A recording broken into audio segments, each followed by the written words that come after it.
মাঝারি ক্ষুধার দেশেও খাদ্যের অপচয় দিন দিন রূপ নিচ্ছে উদ্বেগজনক সংস্কৃতিতে। কোনো পদক্ষেপ নেই সরকারের।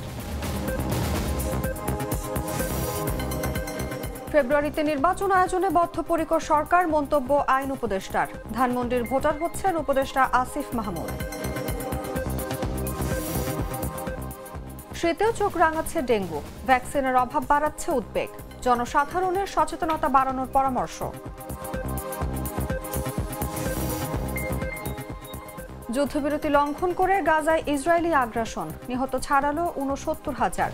ধ্বংসস্তূপের নিচ থেকে মরদেহ উদ্ধার চলমান। এবং MLS কাপে মেসির জোড়া গোল আর অ্যাসিস্টের রেকর্ড, প্রথমবার পূর্বাঞ্চলের সেমিফাইনালে ইন্টার মিয়ামি।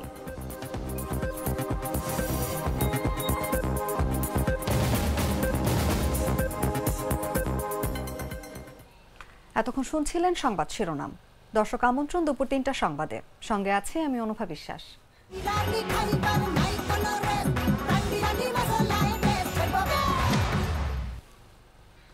চলে যাচ্ছি পুরো খবরে। দেশের অভিজাত রেস্তোরাঁগুলোতে গড়ে প্রায় ২০% খাবার নষ্ট হয় বলে ধারণা দেশের রেস্তোরাঁ মালিকদের। এর চেয়ে বেশি খাবার নষ্ট হয় কমিউনিটি সেন্টার ও পার্টি সেন্টারগুলোতে। তবে সুনির্দিষ্ট পরিসংখ্যান কোনো সংস্থার কাছে নেই। বৈশ্বিক ক্ষুধা সূচকে বাংলাদেশ এখনও মাঝারি মাত্রার ক্ষুধার দেশের তালিকায় থাকলেও খাদ্য নিয়ে এদেশে এক ধরনের অন্যায্য বিলাসিতা রয়েছে, যে কারণে একদিকে উল্লেখযোগ্য সংখ্যক মানুষ ক্ষুধা অনাহারে ভুগছে, অন্যদিকে কিছু জায়গায় থামছে না অপচয়। নাজমুল হুসাইনের পাঠানো তথ্যে বিস্তারিত জাগো ডেস্ক রিপোর্টে। বুফে রেস্তোরাঁ এটি কেবল আহারের উৎসব নয়, বরং বলা যায় অপচয়ের মেলা। হরেক রকম সাজানো খাবার মেলা থেকে প্লেট ভর্তি খাবার নিয়ে অর্ধেকই ফেলে দেন অনেকে। ধনীয় পর্যটন এলাকায় এই খাদ্য অপচয় দ্রুতই রূপ নিচ্ছে এক উদ্বেগজনক সংস্কৃতিতে। দেশে অভিজাত রেস্তোরাঁগুলোতে গড়ে প্রায় ২০% খাবার নষ্ট হয় বলে ধারণা দেশের রেস্তোরাঁ মালিকদের। এর চেয়ে বেশি খাবার নষ্ট হয় কমিউনিটি সেন্টার ও পার্টি সেন্টারগুলোতে। তবে সুনির্দিষ্ট পরিসংখ্যান কোনো সংস্থার কাছেই নেই। একটি আন্তর্জাতিক প্রতিবেদন বলছে, বাংলাদেশের জনপ্রতি খাদ্যের অপচয় বছরে ৮২ কেজি, যা চীন, যুক্তরাজ্য, ভারতের চেয়ে বেশি। বৈশ্বিক ক্ষুধা সূচকে বাংলাদেশ এখনও মাঝারি মাত্রার ক্ষুধার দেশের তালিকায় রয়েছে। ক্ষুধা মেটানোর সক্ষমতার দিক থেকে এ দেশ ১২৭টি দেশের মধ্যে ৮৫তম। তারপরেও খাদ্য নিয়ে এদেশে এক ধরনের অন্যায্য বিলাসিতা রয়েছে, যে কারণে একদিকে উল্লেখযোগ্য সংখ্যক মানুষ ক্ষুধা অনাহারে ভুগছে, অন্যদিকে কিছু জায়গায় থামছে না অপচয়। এবছর বিশ্বব্যাংকের এক প্রতিবেদনে বলা হয়, অব্যবস্থাপনা, অসচেতনতা ও পরিবহনজনিত কারণে প্রতি বছর বাংলাদেশে উৎপাদিত খাদ্য পণ্যের মধ্যে গড়ে ৩৪% নষ্ট বা অপচয় হয়। নষ্ট বা অপচয় হওয়া এই খাদ্য পণ্যের আর্থিক মূল্য মোট দেশজ উৎপাদনের ৪%। অথচ একই সময়ে দেশের মোট জনসংখ্যার ৩১% খাদ্য নিরাপত্তাহীনতায় ভুগছে এবং ৬৬% মানুষ পুষ্টিমান সমৃদ্ধ খাবার পায় না। সংশ্লিষ্টরা বলছেন, ভোগের উপযোগী খাদ্য সামগ্রী না খেয়ে ফেলে দেয়া বা নষ্ট করা ক্রমান্বয়ে বাড়ছে। অভিজাত রেস্তোরাঁ থেকে শুরু করে ছোট ছোট রেস্তোরাঁতেও খাদ্য অপচয় হচ্ছে। ভোগের উপযোগী এসব খাদ্য ক্রেতারা কিনেও নষ্ট করছেন অসতর্কতা ও স্বভাবের কারণে। অনেকের মতে, কমিউনিটি সেন্টারে কখনো ১/৩ খাবারও নষ্ট হয়। পার্টি বা দাওয়াতে আসা মানুষজন খাবার অপচয়ের বিষয়ে প্রচণ্ড উদাসীনতার পরিচয় দেন। ধনী ও পর্যটন এলাকায় এ খাদ্য অপচয়ের সংস্কৃতি মারাত্মক আকার নিচ্ছে। নিরাপদ ও পুষ্টিকর খাদ্য সামগ্রী নষ্ট করা বা ফেলে দেওয়ার কারণে একদিকে দেশে খাদ্য সংকট বাড়ছে, অন্যদিকে প্রচুর আর্থিক ক্ষতি হচ্ছে। বিশেষজ্ঞদের মতে, বিশ্বের কিছু দেশে এমন আইন রয়েছে যেখানে খাদ্য অপচয়ের কারণে জরিমানা করা হয়। খাদ্য অপচয় রোধে এ দেশেও আইন থাকা দরকার। তবে এই বিষয়ে কোনো পদক্ষেপ বর্তমান সরকারের নেই বলে জানিয়েছেন বাংলাদেশ নিরাপদ খাদ্য কর্তৃপক্ষের মহাপরিচালক জাকারিয়া। তবে শুরু থেকে নিরাপদ খাদ্য কর্তৃপক্ষ খাদ্য অপচয় কমাতে নানান ধরনের প্রচার প্রচারণা চালাচ্ছে বলে জানান তিনি। নাফিস আব্দুল্লাহ, জাগো নিউজ। দর্শক, খাদ্য অপচয় নিয়ে আলোচনার জন্য আমাদের সঙ্গে আজ স্টুডিওতে উপস্থিত আছেন জাগো নিউজের সিনিয়র রিপোর্টার নাজমুল হুসাইন। আপনাকে আমন্ত্রণ আমাদের আজকের আলোচনায়। ধন্যবাদ। আমরা প্রতিবেদনে যেমনটি দেখছিলাম যে বাংলাদেশে জনপ্রতি খাদ্য অপচয়ের তুলনা কিন্তু অন্যান্য দেশের তুলনায় অনেক বেশি। এটার জন্য কারা দায়ী? এবং আরেকটু জানতে চাইবো যে সামাজিক, সাংস্কৃতিক ও নৈতিক দৃষ্টিকোণ থেকে আসলে কি ধরনের পদক্ষেপ বা প্রচারণা গ্রহণ করলে এই অপচয় রোধ করা সম্ভব হবে বলে আপনি মনে করেন? ধন্যবাদ আপনাকে। আসলে প্রথমে আমাদের খাদ্যের প্রয়োজনীয়তাটা নিয়ে একটু কথা বলতে চাই যে আমাদের বিশ্ব ক্ষুধা সূচকে কিন্তু আমরা ১২৭টি দেশের মধ্যে ৮৫তম, অর্থাৎ আমরা কিন্তু পিছনের সারির দেশ, যে কারণে আমরা বলছি যে এটা একটা মধ্যম মাত্রার ক্ষুধার দেশ যেখানে খাদ্য নাই। ঠিক সেই দেশে আবার বিপরীত একটা সংস্কৃতি হচ্ছে, খাদ্য অপচয় হচ্ছে ৮২ কেজি, যেটা উন্নত দেশগুলো চায়না, ইউরোপের দেশ, আমেরিকার থেকেও বেশি। একটা মানুষ ৮২ কেজি খাদ্য অপচয় করছে বছরে। ৩৬৫ দিনে ৮২ কেজি কিন্তু কম না, মানে যেটা একবারে খাওয়ার যোগ্য খাবার ছিল। ফলে আমাদের এখানে আমি কাজ করতে গিয়ে যেটা দেখলাম যে একটা অপচয়ের সংস্কৃতির একটা বিষয় আছে।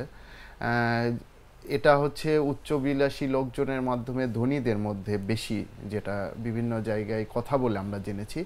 আপনাকে আমি একটা উদাহরণ দেই। আপনি যদি কখনো রাস্তাঘাটে টিসিবি বা ওএমএস এর ট্রাক দেখেন, ঠিক দেখবেন সামান্য ৫ কেজি বা ১০ কেজি খাবারের জন্য একটা মানুষ ঘন্টার পর ঘন্টা লাইন দিচ্ছে। সেটাও কিন্তু বিনামূল্যে দেওয়া হয় না, কিছুটা সাশ্রয়ী মূল্যে দেওয়া হয়। ঠিক সেই দেশেই আবার একটা রেস্টুরেন্টে গিয়ে দেখবেন, যেখানে সচরাচর বুফে টুফে হয়, সেখানে দেখবেন যে মানুষ প্লেটের পর প্লেট খাবার টেবিলে রেখে রেখে চলে যাচ্ছে, হয়তো 50% খাচ্ছে, 50% অপচয় করছে। সেই জায়গায় কাজ করতে গিয়ে আমরা প্রথমে হোটেলগুলোতে দেখি, হোটেলগুলোতে যেটা হয় যে অভিজাত রেস্তোরাঁ যেগুলো, সেগুলোতে খাদ্যের অপচয় প্রায় 20%। এই হোটেল মালিকরাই বলছে। তারা বলছে যে দেখেন, যে খাবারের বিল দিচ্ছে একটা সে হয়তো খাবারের বিষয়ে সচেতন, কিন্তু সে যখন অন্য 5 জনকে নিয়ে খাচ্ছে, অন্য যে বাকি 4 জন তারা কিন্তু ওইভাবে সচেতনতা মনে করছে, নানান রকম অর্ডার করছে, বোয়াল মাছ, ইলিশ মাছ, এই সেই, মানে বিল যে দিচ্ছে সে হয়তো একা খাচ্ছে যারা, এটা মানে আমি সিনারিওটা বলছি যে একা যে যখন বিল দিয়ে খায় তখন হয়তোবা সে পরিমাণ বুঝে খায়। কিন্তু বড় বড় হোটেল রেস্টুরেন্টে যে একজন টাকা দিচ্ছে 5-7 জনকে নিয়ে বসে খাচ্ছে, সেক্ষেত্রে দেখা যাচ্ছে তারা কিন্তু অনেক অর্ডার করছে, মূল খাবার খাচ্ছে, ডেজার্ট খেতে পারছে না, বা চা কফি একটু অর্ডার করে 2 চুমুক দিয়ে চলে যাচ্ছে। এগুলো কিন্তু পুনরায় ব্যবহার করার কোনো সুযোগ নাই, এগুলো নষ্ট হচ্ছে। এভাবে প্রায় 20% খাবার নষ্ট হচ্ছে। এর থেকেও আরও উদ্বেগজনক হচ্ছে কমিউনিটি সেন্টারগুলোতে। কমিউনিটি সেন্টারগুলোতে তো একজন পে করছে, বাকি প্রায় সবাই হচ্ছে সেলিব্রেট, মানে আমন্ত্রিত।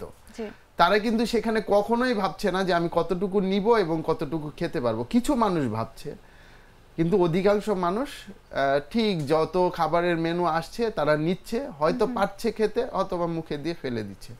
ফলে কিন্তু এমনও হয়েছে, একটা কমিউনিটি সেন্টারে একটা অনুষ্ঠান শেষ হওয়ার পরে 50%-এর উপর খাবার থেকে গেছে। আবার কিছু মিসম্যানেজমেন্ট আছে, আমি হয়তো 500 জন দাওয়াত করেছি, সেখানে 350 লোকই এসেছে, তারপর আবার সেই লোকগুলোর খাবার অপচয় করছে।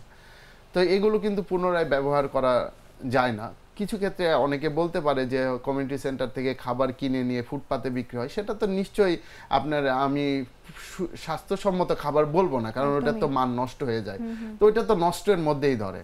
আপনি নিশ্চয়ই খারাপ খাবারকে আপনি বলতে পারবেন না এটা খাদ্য। তো এইরকম একটা পরিস্থিতি। আমরা যখন রেস্তোরাঁ মালিকদের সাথে কথা বললাম, বিভিন্ন রেস্টুরেন্টে যারা বুফে করছে, যারা পর্যটনের সাথে রিলেটেড এলাকায় খাবার বিক্রি করছে, তারা বলছে দেখেন, আমরা এক ধরনের বুফে টুফে নিয়ে আমরা একটা আতঙ্কের মধ্যে থাকি। আমরা একটা বুফের প্যাকেজ অফার করছি, মানুষ এসে ওই প্যাকেজটা ধরেন আমরা 900, 950, 1000, 2000 টাকার বুফের প্যাকেজে গিয়ে এমন ভাবি যে খাইতে পারলাম না, নষ্ট করে যাই। আমাদের এই যে একটা মেন্টালি একটা হয়, সেক্ষেত্রে কিন্তু আমরা দারুণ একটা, মানে এটা কি বিলাসবহুল সংস্কৃতি, মানে যে দেশে খাবার নেই, হ্যাঁ, অন্যায্য বিলাসিতা আমরা বলছি। তো এই জায়গা থেকে বাংলাদেশে কোনো আইন নাই। আপনি অনেক রেস্টুরেন্টে লেখা থাকে যে 100 গ্রামের বেশি খাবার নষ্ট করবেন না, কিন্তু আসলে এগুলো কেউ মানে না। তো আইনের ক্ষেত্রে সবচেয়ে বড় দুর্বলতার জায়গা হচ্ছে যে বাংলাদেশে এই খাবারটা কি পরিমাণ অপচয় হচ্ছে এটা বাংলাদেশের নিজস্ব কোনো সংস্থার তথ্য নাই। নিরাপদ খাদ্য কর্তৃপক্ষ বলেন অথবা খাদ্য মন্ত্রণালয় বলেন, কারো কাছে কিছু তথ্য নাই। আমরা বৈশ্বিক যে প্রতিবেদনগুলো সেখানে যে তথ্যগুলো দেখছি যে একটা মানুষ 82 কেজি খাদ্য অপচয় করছে, সেটা হচ্ছে 1 কোটি প্রায় 26 লাখ টনের মতো। এটা কিন্তু গত 3 বছরে প্রায় 20 লাখ টনের মতো বেড়ে গেছে। প্রায় 1/3 খাবার আমরা 3 বছরেই বেশি অপচয়ের প্রবণতায় আছে। তো এখানে নীতি নির্ধারকরা যেটা বলছে যে আমরা একটি সুনির্দিষ্ট, এখানে দাবি যাদের খাবার নষ্ট হচ্ছে তাদের দাবি হচ্ছে একটা আইন হোক। রেস্তোরাঁ মালিকরা মনে করেন যে একটা আইন থাক, যে এখানে এত পরিমাণ খাদ্যের বেশি কেউ অপচয় করলে সেটা একটা আইন থাক। এটা কিন্তু গৃহস্থালিতেও দরকার, কারণ আপনি জানেন মানুষ এখন কিচেনে অনেক খাবার যেটা ব্যবহার করা যায় বা খাওয়া যায় অনেকে খায় না। অর্থাৎ কথার কথা আপনি বুঝবেন যে আমি কিছু সবজি কিনেছি, এই সবজিটা আমি এত পরিমাণে কিনলাম যে আমি এর 70% না খেতেই বাকি 30% পচে যাচ্ছে, আমি কিন্তু ডাস্টবিনে ফেলে দিচ্ছি। আবার আমি কম দামে পেয়েছি, আমি অনেক শাক কিনে ফেলছি, আমার বাসায় ওটা ম্যানেজমেন্ট হলো না, নষ্ট হয়ে যাচ্ছে। তো সার্বিক ক্ষেত্রে কিন্তু একটা, যেহেতু খাদ্য প্রচন্ড মূল্যবান, আমরা তো ক্ষুধার দেশ, সেক্ষেত্রে একটা আইনের দাবি আছে। কিন্তু উদ্বেগজনক হলেও সত্য, আমরা যখন এটা নিরাপদ খাদ্য কর্তৃপক্ষের সাথে কথা বললাম, যারা খাদ্য মন্ত্রণালয়ের একটি সংস্থা, তারা বলল যে আমাদের খাদ্যের সুনির্দিষ্ট কোনো পরিসংখ্যানই নেই। আমরা বিবিএস এর কাছে চেয়েছি যে কি পরিমাণ খাদ্য প্রতি বছর বা প্রতিদিন মানুষ নষ্ট করছে, সেটা জানার পরে আমরা একটা পদক্ষেপ নেব। আইনের বিষয়টা নিয়ে উনি যেটা আমাকে বলেছে যে এই সঠিক পরিমাণটা নির্ণয় করার আগে আইনের বিষয়ে তাদের এখনো কোনো পদক্ষেপ নেই। এই যে আপনি যেমনটি বলছিলেন যে বছরে জনপ্রতি প্রায় 82 কেজি খাবার কিন্তু অপচয় হয়, তো আপনার কি মনে হয় বাংলাদেশে এই যে খাদ্য অপচয় এটা যদি ডে বাই ডে বাড়তে থাকে তাহলে এটা প্রত্যক্ষ বা পরোক্ষভাবে অর্থনীতিতে কিভাবে প্রভাব ফেলে, এবং দেশে যদি এই উৎপাদনে এটা কিভাবে মানে চাপ সৃষ্টি করে বা প্রভাব ফেলে? আচ্ছা, উৎপাদনের ক্ষেত্রে আপনি দেখেন আমাদের যে উৎপাদন, এটার এই যে খাদ্যের অপচয়, এখানে প্রায় আমাদের ল্যান্ডের 3 কোটি হেক্টর জমির খাবার আমাদের টেবিল পর্যন্ত পৌঁছাচ্ছে না। প্রায় 27% খাবার আমরা অপচয় করে ফেলছি। এর মধ্যে কিন্তু চাল থেকে শুরু করে টমেটো, আম, সব ক্ষেত্রেই আপনি দেখবেন প্রচুর আম গ্রামে নষ্ট হয়ে যায়, এগুলো কেউ সংগ্রহ করে না। আবার ঢাকা শহরে সেই আম কেনার জন্য কিন্তু 200-250 টাকা মানুষ অনেক কষ্ট করে। সবজির ক্ষেত্রে অনেক সবজি রক্ষণাবেক্ষণের ক্ষেত্রে নষ্ট হয়ে যায়, ফলে কিন্তু একটা দারুণ আর্থিক ক্ষতি হচ্ছে। আমরা যে 5000 কোটি খাদ্যশস্য প্রায় উৎপাদন হয় দেশে, এর মধ্যে যদি 1,30,00,000 টনের মতো নষ্ট হয়ে যায়, তাহলে এটা প্রায়, ওই তো বললাম 27-28%, তাহলে এটার আর্থিক ভ্যালু কয়েক হাজার বিলিয়নের মতো দাঁড়াচ্ছে। তো সেই ক্ষেত্রে কিন্তু আমাদের এই খাদ্য অপচয়টা রোধ করা গেলে এই যে আমাদের ক্ষুধাও কমতো, এবং খাদ্যের যে আমাদের অপ্রাপ্ততা এবং পুষ্টিকর খাদ্যের যে অভাব, সেটা কিন্তু পূরণ করা যেত। একদমই তাই। এবং আপনার কি মনে হয় কিভাবে খাদ্য অপচয় রোধ করা সম্ভব, এবং এটা যদি রোধ করা যায় তাহলে ক্ষুধা ও পুষ্টির ঘাটতি কতখানি মোকাবিলা করা সম্ভব? ধন্যবাদ। আপনি দেখেন খাদ্যের অপচয়ের ক্ষেত্রে কিন্তু আমাদের দুইভাবে অপচয় হচ্ছে। একটা হচ্ছে আমরা যেটা রেডি খাবার যেটা খাচ্ছি না, নষ্ট করছি যেটা, আরেকটা হচ্ছে উৎপাদনের পর থেকে টেবিল পর্যন্ত সরবরাহ, পরিবহন বা মারাই, এগুলো করতে। ফলে দুই ক্ষেত্রে সচেতনতা বৃদ্ধি করার দরকার। একটা হচ্ছে সাধারণ মানুষ যারা খাবার গ্রহণ করছেন তাদের সচেতন হতে হবে, আর যারা উৎপাদন থেকে পরিবহন সরবরাহ পর্যায়ে যারা আছেন তাদেরকে এই খাদ্যের অপচয়টা কমাতে হবে।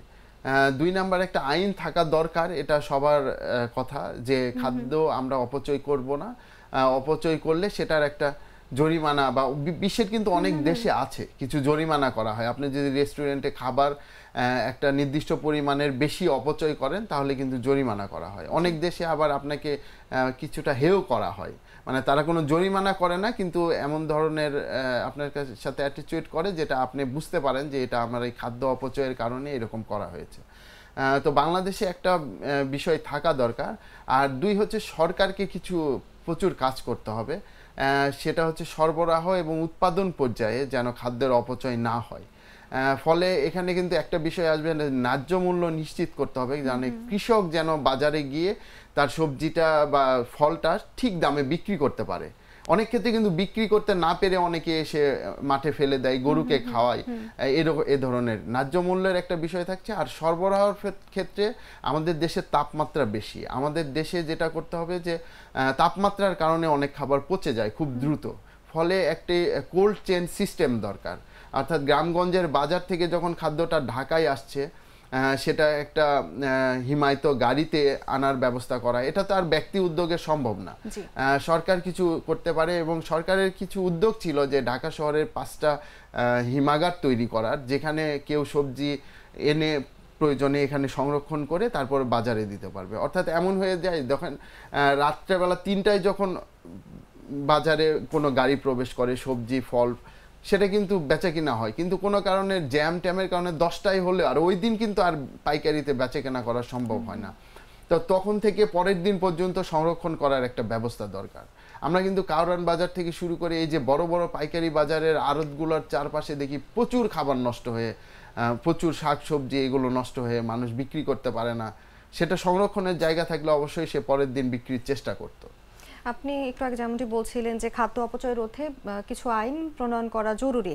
আপনার কাছে জানতে চাইবো যে এটা কতটা জরুরি, এবং মানে আমরা কেন পারছি না আইন প্রণয়ন করতে, যে এখানে চ্যালেঞ্জ এন্ড সীমাবদ্ধতাটা কি কি, এবং আন্তর্জাতিক অভিজ্ঞতা থেকে বাংলাদেশ কোন ধরনের আইন প্রণয়ন করতে পারে এই খাদ্য অপচয় রোধে? আচ্ছা, প্রথম কথা হচ্ছে যে আমরা কেন পারছি না বলতে, সরকার কেন পারছে না, তারা তো ওইটা বলছে যে তাদের সুনির্দিষ্ট পরিসংখ্যান নাই। তারা বাংলাদেশ পরিসংখ্যান ব্যুরোকে একটা তাগাদা দিয়েছে যে কি পরিমাণ অপচয় হয়, তারপর তারা আইন করবে। আর বিশ্বের যে প্র্যাকটিসটা হচ্ছে সেটা হচ্ছে জরিমানা। খাদ্যের জন্য তো আর মানুষকে জেলে দেয়া অপচয়ের কারণে এটা হয়তো বা বড় লেভেলে হইতে পারে।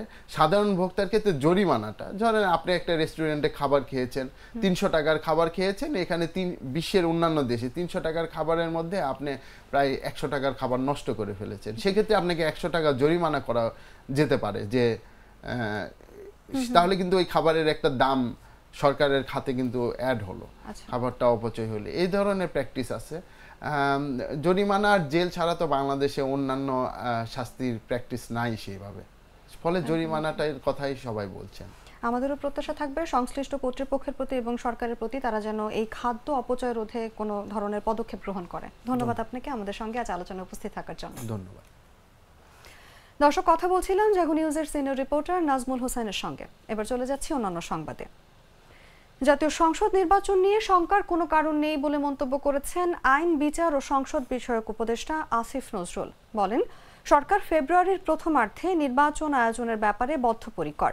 রোববার সকালে রাজশাহী চিফ জুডিশিয়াল ম্যাজিস্ট্রেট আদালত ভবনের লিগ্যাল এইড অফিসে বিচারকদের সঙ্গে মতবিনিময় শেষে সাংবাদিকদের প্রশ্নের জবাবে এসব কথা বলেন তিনি। নির্বাচন নিয়ে শঙ্কা, আসলে আমাদের এখানে 16-17 বছর যাবত ইলেকশন হয় না, তো মানুষের ইলেকশনের অভ্যাসটাই বোধহয় চলে গেছে। 32, 33, 34 বছর হয়ে গেছে, জীবনে একবার ভোট দেওয়ার সুযোগ পায় নাই। তা আপনারা চিন্তা করেন, প্রায় সম্ভবত অন্তত প্রায় 5 কোটি মানুষ কখনো ভোট দিতে পারে নাই। বাংলাদেশের সাধারণ মানুষ অধীর আগ্রহে নির্বাচনের জন্য অপেক্ষা করছে, কারণ আপনারা দেখেন যে নির্বাচন অনেক দেরি আছে। অলরেডি আমি যেখানে যাই দেখছি, পোস্টার দেখতে পাচ্ছি, মানুষের মধ্যে অত্যন্ত একটা উৎসাহ উদ্দীপনার সৃষ্টি হয়েছে। তো নির্বাচন নিয়ে আশঙ্কার কোনো কারণ দেখি না। আমি মনে করি রাজনৈতিক দলগুলো একে অপরের উপর চাপ সৃষ্টি করার জন্য বা আমাদের উপর চাপ সৃষ্টি করার জন্য কিছু কিছু কথা বলেন। আমরা সরকারের পক্ষ থেকে ফেব্রুয়ারির প্রথমার্ধে জাতীয় সংসদ নির্বাচন আয়োজন করার ব্যাপারে বদ্ধপরিকর। এটার সাথে সম্পর্কিত বা এটাকে বিলম্বিত করার কোনো ইস্যু আছে বলে আমরা মনে করি না। অবশ্যই ফেব্রুয়ারির প্রথমার্ধে জাতীয় সংসদ নির্বাচন অনুষ্ঠিত হবে, এবং এটার কোনো দ্বিতীয় চিন্তা বা না হলে কি হবে এই ধরনের কোনো চিন্তা। রাজধানীর ধানমন্ডি এলাকার ভোটার হবেন স্থানীয় সরকার, পল্লী উন্নয়ন ও সমবায় মন্ত্রণালয়ের উপদেষ্টা আসিফ মাহমুদ সজীব ভুঁইয়া। রোববার স্থানীয় সরকার মন্ত্রণালয়ের জনসংযোগ বিভাগের এক বিজ্ঞপ্তিতে এই তথ্য জানানো হয়। ধানমন্ডি, নিউ মার্কেট, কলাবাগান ও হাজারীবাগ থানা নিয়ে গঠিত ঢাকা 10 আসন। বিএনপি এই আসনে এখনো প্রার্থী ঘোষণা করেনি, তবে জামায়াতে ইসলামী এই আসনে প্রার্থী ঘোষণা করেছে। এরই মধ্যে জামায়াতের প্রার্থী সুপ্রিম কোর্টের আইনজীবী জসিম উদ্দিন সরকার। কুমিল্লার মুরাদনগর 3 আসনের ভোটার ছিলেন উপদেষ্টা আসিফ মাহমুদ। শোনা যাচ্ছে বিএনপির সঙ্গে আসন সমঝোতা হলে সরকার থেকে পদত্যাগ করে ঢাকা 10 আসনে নির্বাচন করতে পারেন তিনি।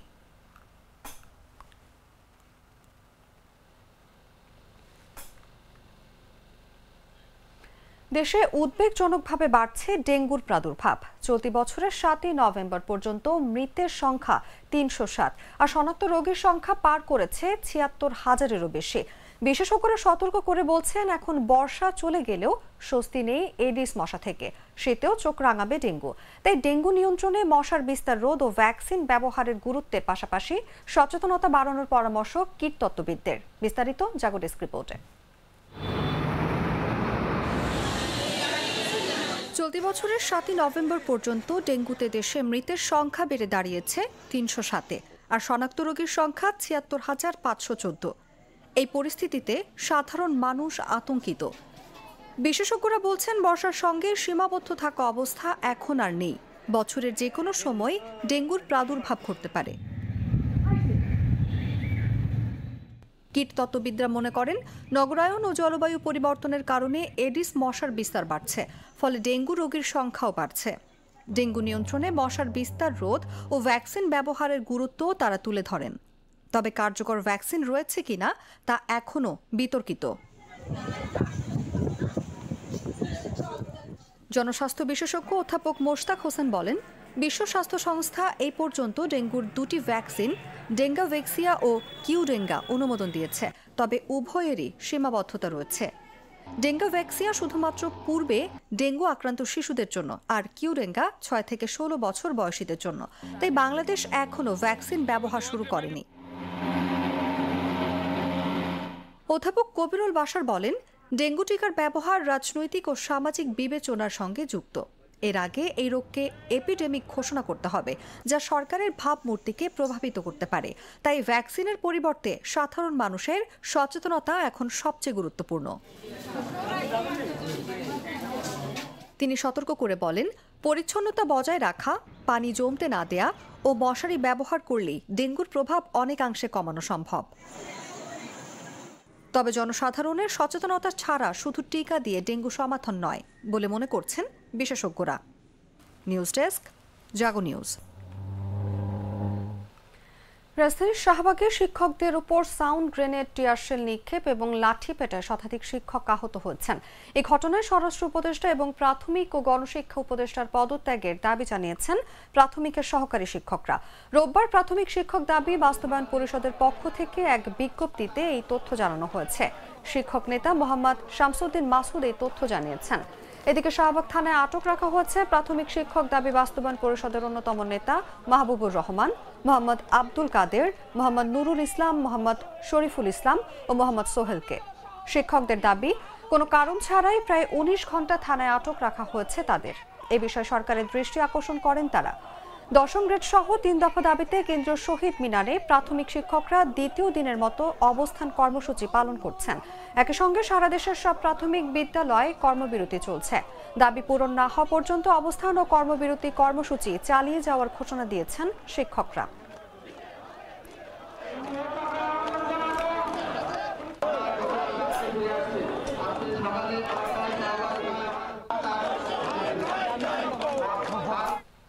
চলতি বছরের মতো 2026 সালেও পবিত্র ঈদ উল ফিতরে 5 দিন, ঈদ উল আজহায় 6 দিন ও শারদীয় দুর্গাপূজায় 2 দিন ছুটি থাকবে।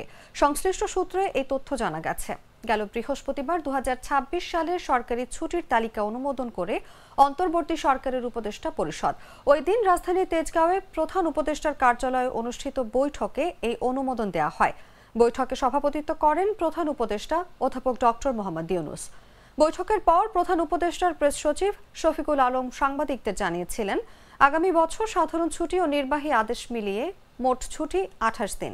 অবশ্য এর মধ্যে 9 দিন শুক্র ও শনিবার সাপ্তাহিক ছুটি পড়েছে।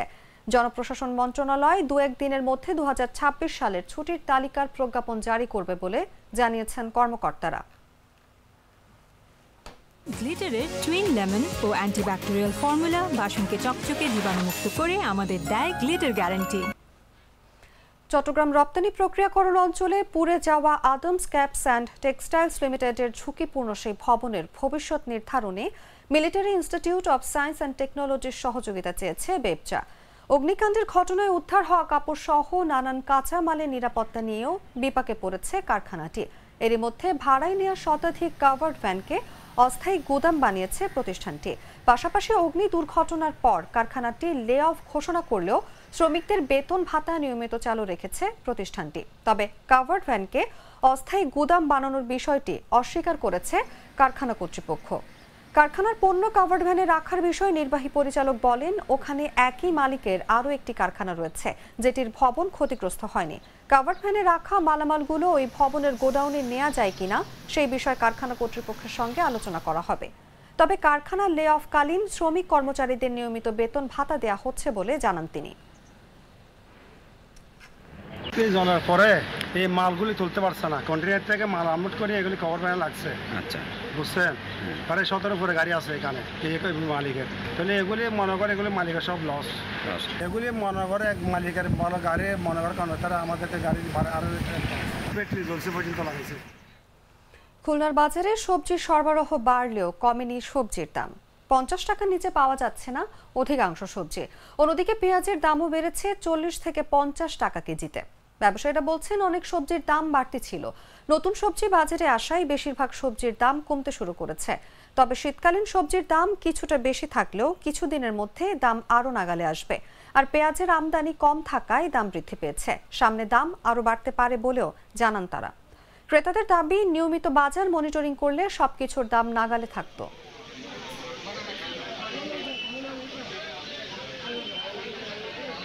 প্রাণ কফি ক্যান্ডি, কররা কফি, কঠিন স্বাদে, হাইকে বলো বাই। জানাবো আন্তর্জাতিক সংবাদ।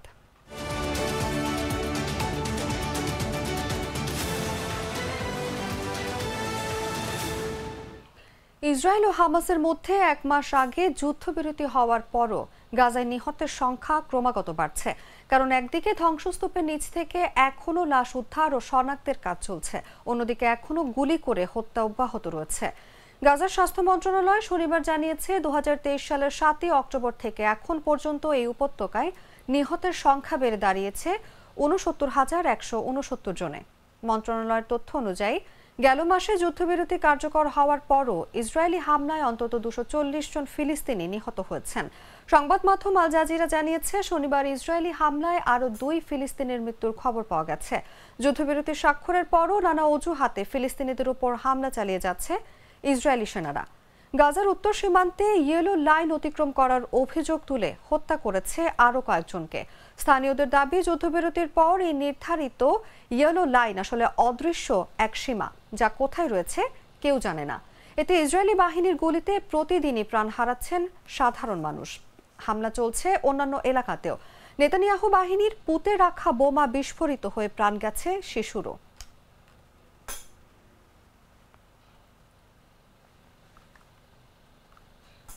সংবাদ শেষ করব খেলার খবর জানিয়ে।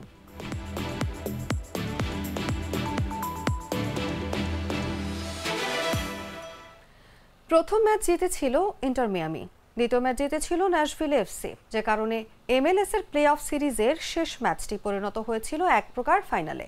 জিতলে পরের রাউন্ডে, হারলে বিদায়। এমন পরিস্থিতিতে ফোর্ট লডারডেলে একক নৈপুণ্য দেখালেন লিওনেল মেসি। জোড়া গোল করলেন তিনি, আরও 2টিতে করলেন অ্যাসিস্ট। তার এই একক নৈপুণ্যে শনিবার রাতে ন্যাশভিল এফসিকে 4-0 গোলে হারিয়ে পূর্বাঞ্চলীয় কনফারেন্সের সেমিফাইনালে পৌঁছে গেল ইন্টার মিয়ামি। মেসি প্রথমার্ধে করেন 2টি গোল, এরপর দ্বিতীয়ার্ধে তাদেও আয়েন্দের 2টি গোলের অ্যাসিস্ট করেন এই আর্জেন্টাইন তারকা।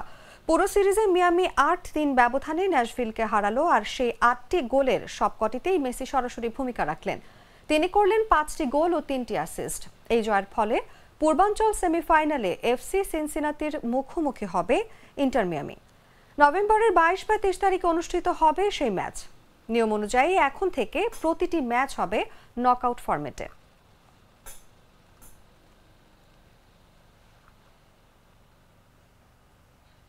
সংবাদ শেষ করার আগে শিরোনামগুলো জানিয়ে দিচ্ছি আরও একবার। মাঝারি ক্ষুধার দেশেও খাদ্যের অপচয় দিন দিন রূপ নিচ্ছে উদ্বেগজনক সংস্কৃতিতে, কোনো পদক্ষেপ নেই সরকারের। ফেব্রুয়ারিতে নির্বাচন আয়োজনে বদ্ধপরিকর সরকার, মন্তব্য আইন উপদেষ্টার। ধানমন্ডির ভোটার হচ্ছেন উপদেষ্টা আসিফ মাহমুদ। শীতেও চোখ রাঙাচ্ছে ডেঙ্গু, ভ্যাকসিনের অভাব বাড়াচ্ছে উদ্বেগ, জনসাধারণের সচেতনতা বাড়ানোর পরামর্শ। যুদ্ধবিরতি লঙ্ঘন করে গাজায় ইসরায়েলি আগ্রাসন, নিহত ছাড়ালো ৬৯,০০০, ধ্বংসস্তূপের নিচ থেকে মরদেহ উদ্ধার চলমান। এবং MLS কাপে মেসির জোড়া গোল আর অ্যাসিস্টের রেকর্ড, প্রথমবার পূর্বাঞ্চলের সেমিফাইনালে ইন্টার মিয়ামি।